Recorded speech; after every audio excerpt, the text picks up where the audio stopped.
Nah, oke, assalamualaikum warahmatullahi wabarakatuh. Balik lagi bersama Bonsan Deso. Gimana sahabat kabarnya hari ini? Semoga sahabat dalam keadaan sehat walafiat ya, dan dilancarkan semua rezekinya, amin. Nah, oke ya sahabat. Jadi di video kali ini ada konten yang agak sedikit berbeda ya dengan konten-konten yang sebelumnya. Kemarin ada yang menanyakan seperti ini. Mas, saya punya bonggol yang lingkar batangnya sekitar 50. Sedangkan akarnya itu jelek. Apakah bisa kita perbaiki untuk akarnya? Dan bagaimana sih untuk tipsnya supaya akar nanti dia bisa jadi maksimal lagi? Nah, jadi di video kali ini akan coba saya sharingkan ya pengalaman yang sudah saya lakukan.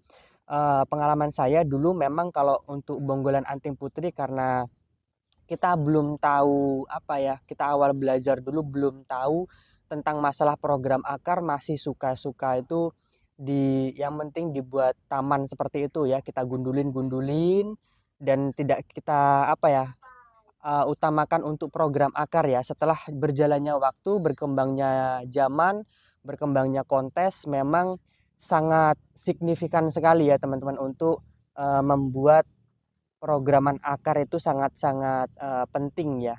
Nah, jadi di video kali ini nanti akan coba kita jawab semua bagaimana tipsnya dan supaya akar itu dia bagus kembali dengan lingkar batang yang cukup lumayan besar. Untuk lingkar batang ini kurang lebih sekitar hampir 70 ya teman-teman, hampir 70. Bisa teman-teman lihat sendiri ya untuk konsepnya. Nah, seperti apa untuk bahannya? Mari kita akan langsung eksekusi dulu ya. Dan ini akan kita bersihkan dulu ya teman-teman sebelum kita eksekusi supaya enak kita seleksi akarnya ya. Oke, sembari kita akan membersihkan untuk perakaran ini, kita akan langsung coba jawab ya. Jadi, apakah bisa akar itu diprogram walaupun dia besar seperti ini?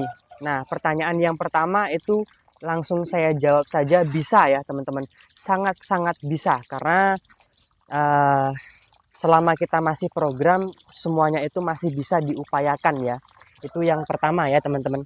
Terus yang kedua, ini yang biasa pasti nanti teman-teman alami juga, eh, sabar atau tidak. Nah, itu yang paling penting di situ ya. Karena setiap kita memproses itu dia pasti ada kendala masing-masing ya. Apapun itu, entah dari akar, entah dari gerak dasar, entah dia dari percabangan, itu pasti ada aja. Cuman kalau kita sudah tahu untuk tipsnya, ilmunya, itu insya Allah kita bisa melewati hal tersebut ya teman-teman. Tuh, jadi seperti itu. Nah, untuk proses bahan bonsai ini kurang lebih sekitar lebih dari 7 tahun ya. Lebih dari 7 tahun untuk bahan ini. Masih seperti ini ya. Untuk bahannya ini satu batang rough ya teman-teman. Satu batang rough. Kita akan coba lihat dulu untuk perakarannya. Untuk tampak depannya nanti masih bebas ya. Karena ini masih dalam tahap programan akar. Ya walaupun akarnya sudah ada, sudah menurut saya pribadi kalau kita mau kita jadikan langsung pun tidak masalah ya, sudah bisa ya teman-teman. Cuman ya itu tadi ya, kalau menurut saya pribadi kurang kurang apa ya, afdol lah kalau programan Mas Bondes itu minimal tampak depannya harus ada, sudah enak lah ya.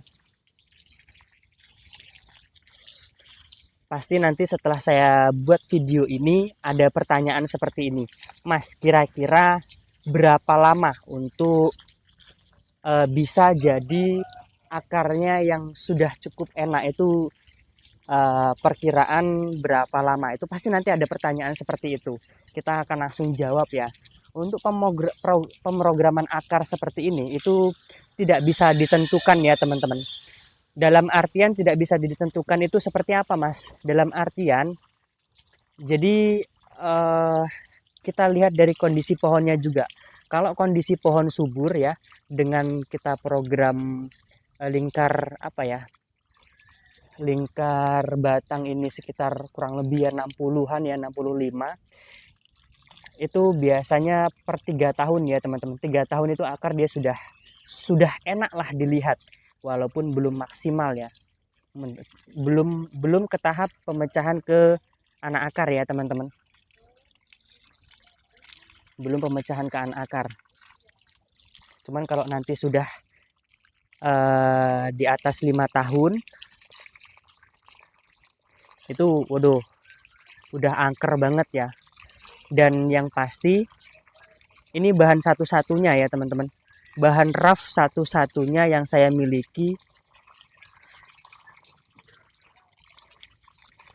Sebenarnya nggak juga sih, ada juga yang kemarin yang lingkar 50 yang di belakang itu ya, yang kita ground itu yang sudah pernah saya buatkan juga dulu. Kita pindahkan ground. Itu ini yang paling besar ya teman-teman. Oke, kita akan seleksi dulu untuk akarnya ya. Kita coba lihat dulu. Saya kalau melihat pohon seperti ini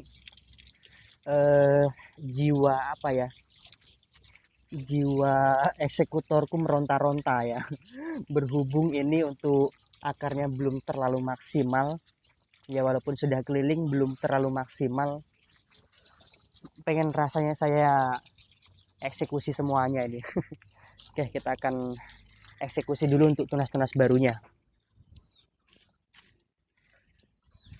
Nah, jadi seperti ini.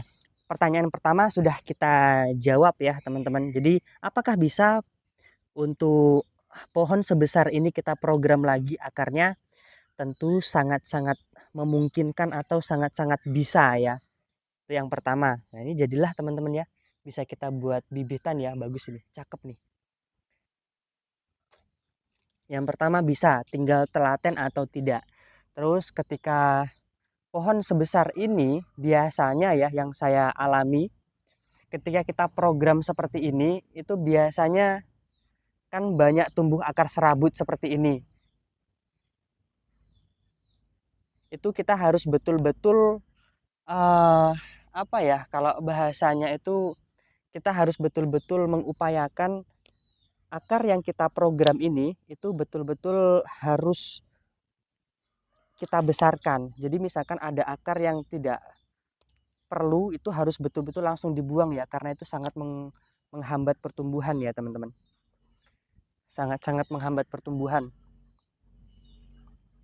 Nah, seperti akar yang muncul di bawah-bawah seperti ini kan sangat mengganggu sekali ya. Coba kita potel bisa nggak? Iya Allah, bisa alhamdulillah.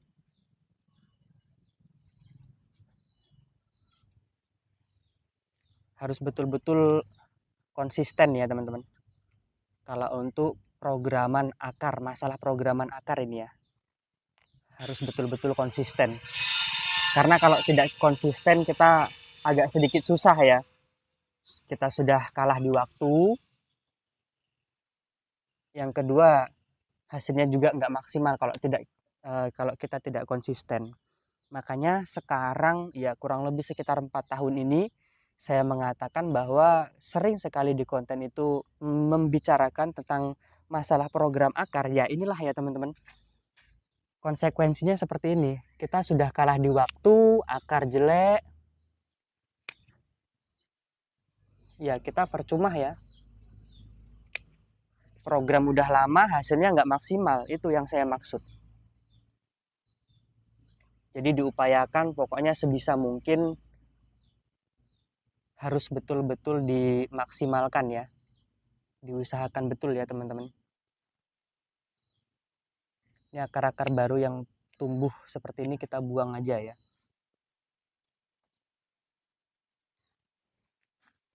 Akar-akar baru yang di atas-atas seperti ini kita buangin semua dulu.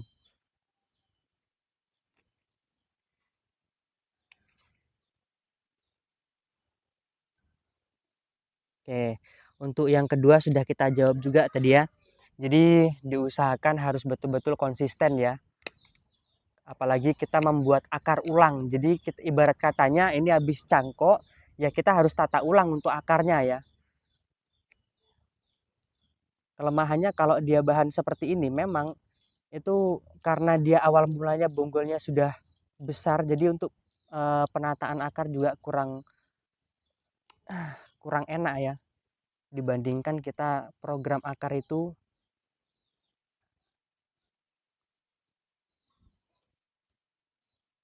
dari kecil ya teman-teman.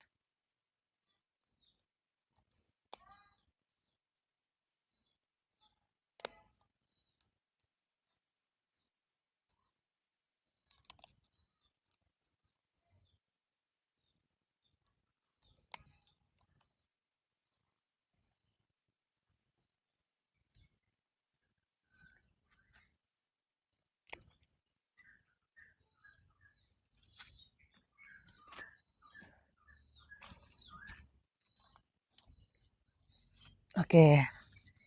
Nah, setelah pengagronan ini nanti saya lakukan, itu eh, untuk akar ini kan dia sudah jalan semua ya, dan akar serabut ini sudah banyak ya teman-teman. Itu boleh ya teman-teman, langsung kita kasih pupuk itu boleh ya. Tidak masalah ya teman-teman. Kecuali akar ini belum jalan, akar serabut belum banyak, diusahakan ya kalau bisa itu jangan dikasih pupuk dulu ya. Karena konsekuensinya kalau kita kasih pupuk dia busuk akar ya teman-teman.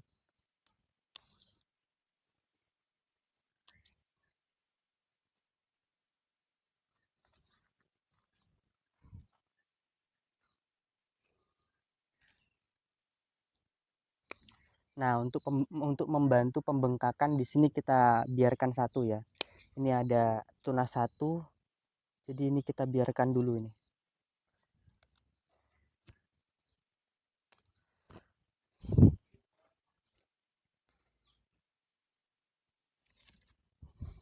Oke, untuk sementara yang tampak untuk depannya kita biarkan seperti ini dulu ya. Kita putarkan dulu. Karena ini lumayan berat ya teman-teman. Nah,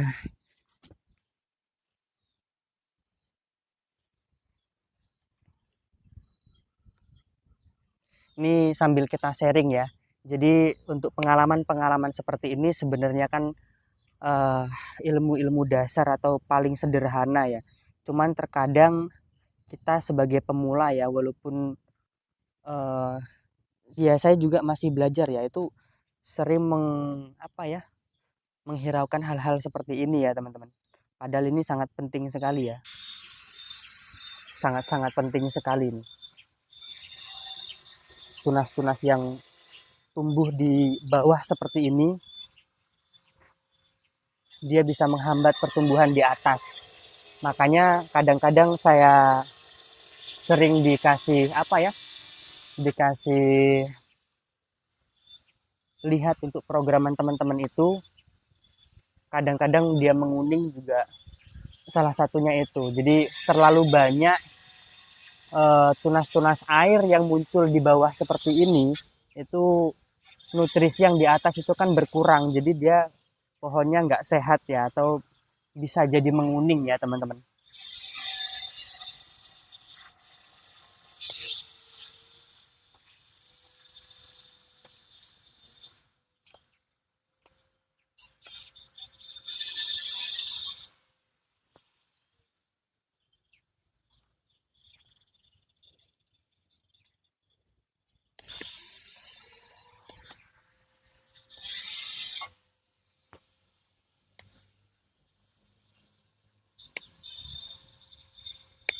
Padahal sederhana ya, tinggal kita potongin seperti ini. Cuman kalau kita males ya nggak bakal maksimal ya.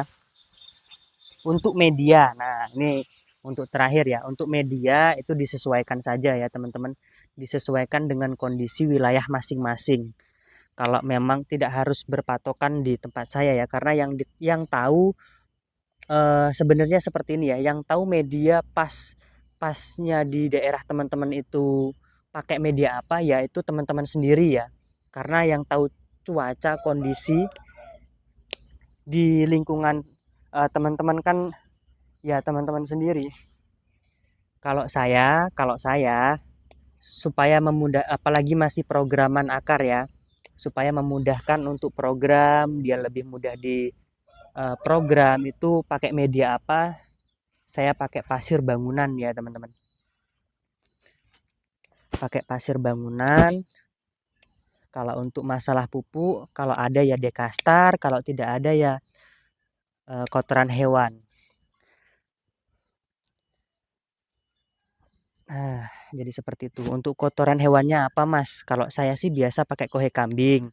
Cuman kalau teman-teman ada kohe sapi itu lebih baik pakai kohe sapi ya. Karena kalau untuk kohe kambing, kalau memang yang memfermentasikan itu bukan teman-teman, biasanya dia masih menguning. Walaupun dia teman-teman yang memfermentasikannya, biasanya kalau dia masih menguning berarti kohe kambing itu bersifat asam. Makanya dia menguning.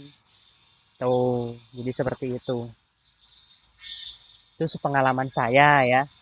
Kalau teman-teman ada masukan lain mohon ditulis di kolom komentar ya karena di sini juga saya masih banyak belajar ya teman-teman. Masih banyak belajar dari senior-senior.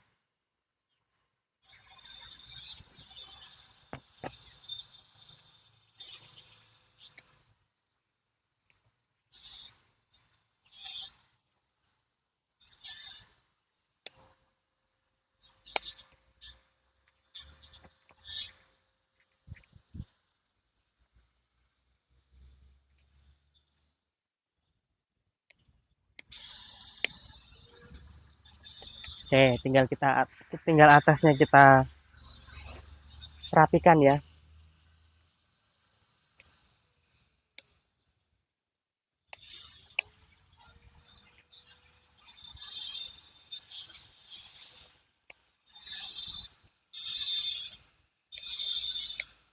Oke. Setelah ini tinggal kita rapikan dan setelah itu kita ground ulang ya, teman-teman. Nah, jadi seperti itu. Oke, mungkin untuk video kali ini cukup sekian ya karena sudah terlalu lama untuk durasinya. Misalkan nanti ada pertanyaan atau sharing-sharing bisa ditulis di kolom komentar ya, teman-teman. Oke, mungkin cukup sekian dari saya. Semoga menginspirasi. Misalkan ada kata-kata saya yang kurang berkenan, saya mohon maaf. Sekali lagi, salam dari saya, tetap semangat. Salam dari Bonsen Deso. Assalamualaikum warahmatullahi wabarakatuh.